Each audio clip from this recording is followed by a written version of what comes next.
MCom final business administration optional paper first management of public enterprises.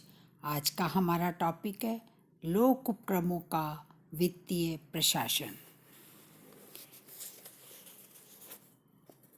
आज हम पढ़ेंगे वित्तीय प्रबंध का अर्थ। सबसे पहले वित्तीय प्रबंध का तात्पर्य प्रबंधक द्वारा वित्त व्यवस्था के उचित प्रबंध से है।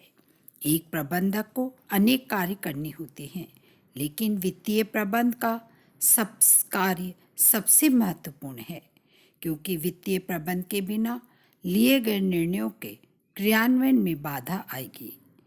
व्यावसायिक प्रतिस्पर्धा में वृद्धि के साथ साथ वित्तीय प्रबंध एक विशिष्ट विषय के रूप में विकसित हो गया है। Professor J.F.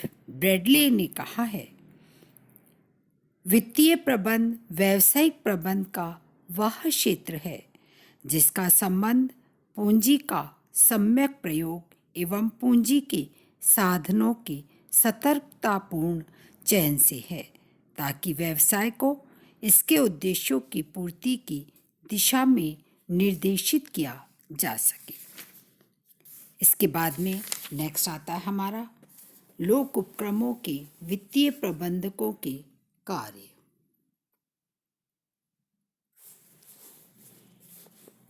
वित्तीय प्रबंधकों के कार्यों में सबसे फर्स्ट कार्य आता है हमारा, पहला कार्य आता है वित्तीय योजना बनाना।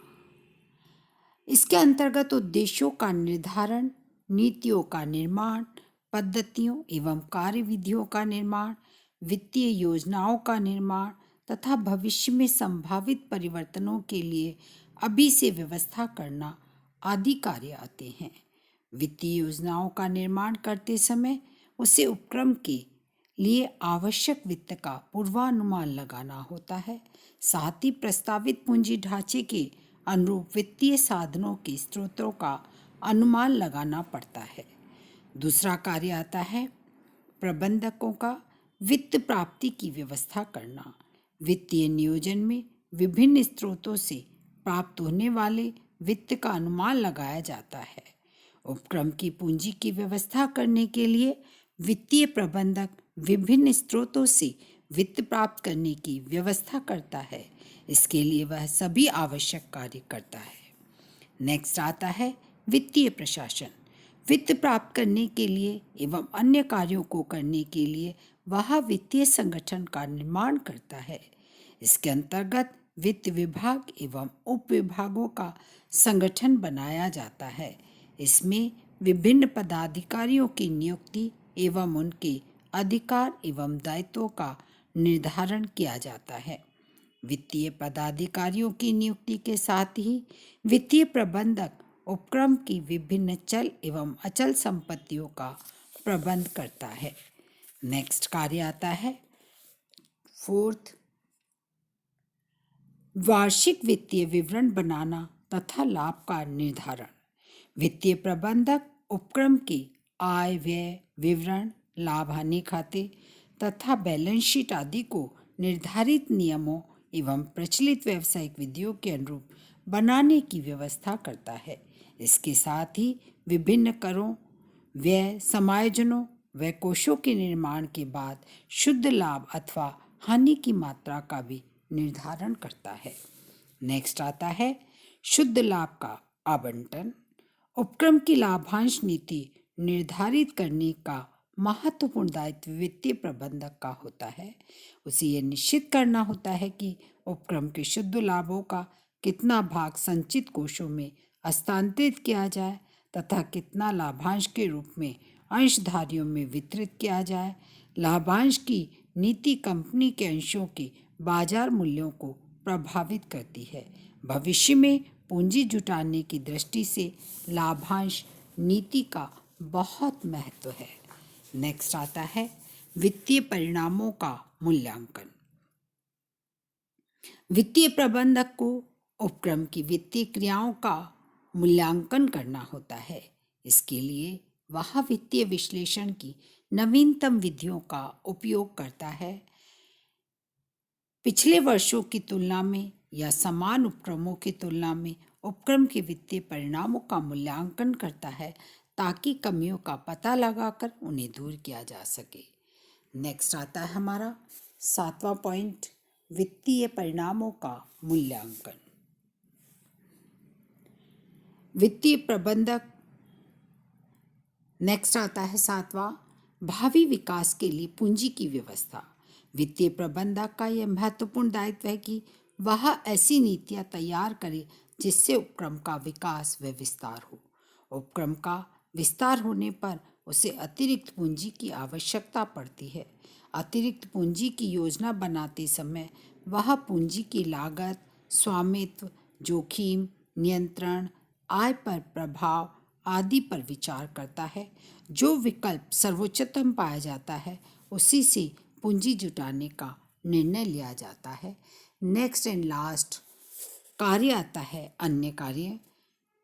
अतिरिक्त वित्तीय प्रबंधक उच्च प्रबंधकों को रिपोर्ट देने, अल्पकालीन धन का विनियोग करने, अल्पकालीन ऋणों की व्यवस्था करने आदि से संबंधित सलाह देने का कार्य भी वित्तीय प्रबंधकों द्वारा किया जाता है।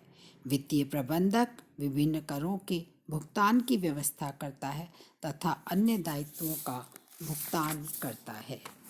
इसके बाद में नेक्स्ट आता है हमारा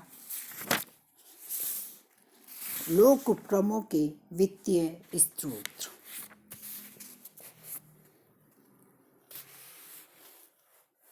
व्यावसायिक उपक्रमों की तरह ही लोक उपक्रमों को भी अपना कार्य संचालित करने के लिए वित्त की आवश्यकता होती है। लोक उपक्रमों को अपने व्यवसाय का संचालन करने, उसका विकास व विस्तार करने तथा सामाजिक दायित्वों का निर्वाह करने के लिए पर्याप्त मात्रा में वित्त की आवश्यकता होती है। लोक उपक्रमों में किन किन स्रोतों से वित्त प्राप्त होता है, उसमें सबसे पहले आते हैं बाह्य स्रोत। बाह्य स्रोतों में सबसे पहला आता है सरकार द्वारा। सरकार लोक उपक्रमों की वित्त व्यवस्था का महत्वपूर्ण स्रोत सरकार ही है। विभागीय प्रारूप के लोक उपक्रमों की संपूर्ण वित्त व्यवस्था सरकार द्वारा ही की जाती है। ऐसे उपक्रम सरकार के विभाग के समान ही होते हैं। सरकार अपने बजट में इनकी वित्तीय मांगों को सम्मिलित करती है तथा संसद से अनुमोदन कराती है। नेक्स्ट आता है निजी विनियोजक। लोक उपक्रम पूंजी जुटाने के लिए जनता में अंश एवं ऋण पत्रों का विक्रय करते हैं। भारत में अधिकांश लोक उपक्रम मिश्रित प्रकृति के हैं। ऐसे मिश्रित प्रकृति के उपक्रम स्थायी पूंजी प्राप्त करने के लिए जनता में अंश पत्र जारी करते हैं। जो लोक उपक्रमों द्वारा सामान्य जनता को अंश पत्र बेचने के संबंध में मतभेद हैं। कुछ विद्वान का विचार है कि सरकारी स्वामित्व बनाए रखने के लिए सारे अंश सरकार द्वारा ही खरीदे जाने चाहिए। यदि जनता को अंश बेचे गए तो उन्हें लाभांश भी देना पड़ेगा। इसके विपरीत कुछ का यह विचार है कि लोक उपक्रमों को अपनी कुल पूंजी का कुछ भाग सामान्य जनता से प्राप्त कर लेना चाहिए। लोक उपक्रमों में कार्यशील पूंजी की व्यवस्था के लिए निजी विनियोजकों को ऋण पत्र बेचे जा सकते हैं। ये ऋण पत्र सामान्य जनता एवं अन्य वित्तीय संस्थाएं क्रय कर सकती हैं। ऋण पत्र जारी करने की व्यवस्था उपक्रम संबंधी अधिनियम में की जाती है। इसके बाद नेक्स्ट आता है वित्तीय संस्थाएं। लोक उपक्रमों की वित्तीय व्यवस्था में वित्तीय संस्थाओं का विशेष महत्व है। भारत में व्यापारिक बैंक, औद्योगिक वित्त निगम, औद्योगिक विकास बैंक, विकास निगम, जीवन बीमा निगम तथा यूनिट ट्रस्ट जैसे अनेक वित्तीय संस्थाएं लोक उपक्रमों को वित्त प्रदान करती हैं। ये संस्थाएं दीर्घकालीन एवं मध्यकालीन दोनों तरह के ऋण प्रदान करती हैं। इसके बाद में नेक्स्ट आता है आंतरिक स्रोत। आंतरिक स्रोतों में सबसे पहला आता है हमारा लोक उपक्रमों को आंतरिक स्रोत लाभों का पुनर्विनियोग करने से प्राप्त होता है। तो फर्स्ट है लाभों का पुनर्विनियोग। लोक उपक्रमों को वित्तीय दृष्टि से स्वावलंबी बनाने एवं भावी विकास के लिए प्राप्त पूंजी एकत्र कराने के उद्देश्य से लोक उपक्रमों द्वारा अर्जित लाभ का एक निश्चित भाग एक पृथक कोष में हस्तांतरित कर दिया जाता है। इस कोष का प्रयोग लाभांश वितरण के लिए नहीं किया जाता, बल्कि इस कोष से उपक्रम की पूंजीगत आवश्यकता की पूर्ति की जाती है। लोक उपक्रमों में अधिकांश पूंजी सरकार द्वारा विनियोजित की जाती है, अतः सरकार को एक लंबे समय तक लाभांश न देकर ऐसे बड़े कोष बना लिए जाते हैं। दूसरा आता है डेप्रिसिएशन कोष, हास कोष। अधिकांश लोक उपक्रमों में हास कोष का बनाया जाता है।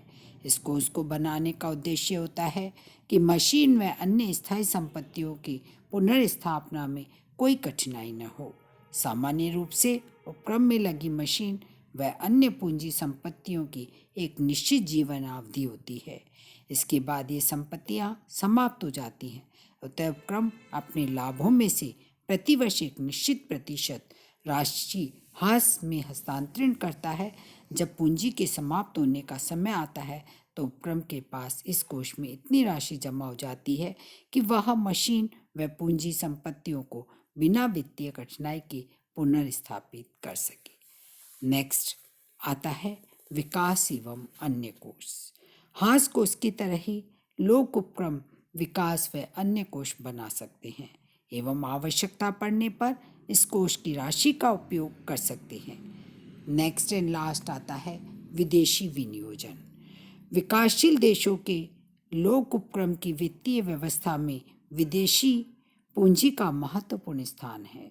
भारतीय लोक उपक्रमों के लिए विदेशी सरकारों, निजी विनियोजकों एवं अंतर्राष्ट्रीय वित्तीय संस्थाओं से समय समय पर वित्तीय साधन प्राप्त होते हैं। Thank you very much. ये टॉपिक यहीं ख़त्म होता है।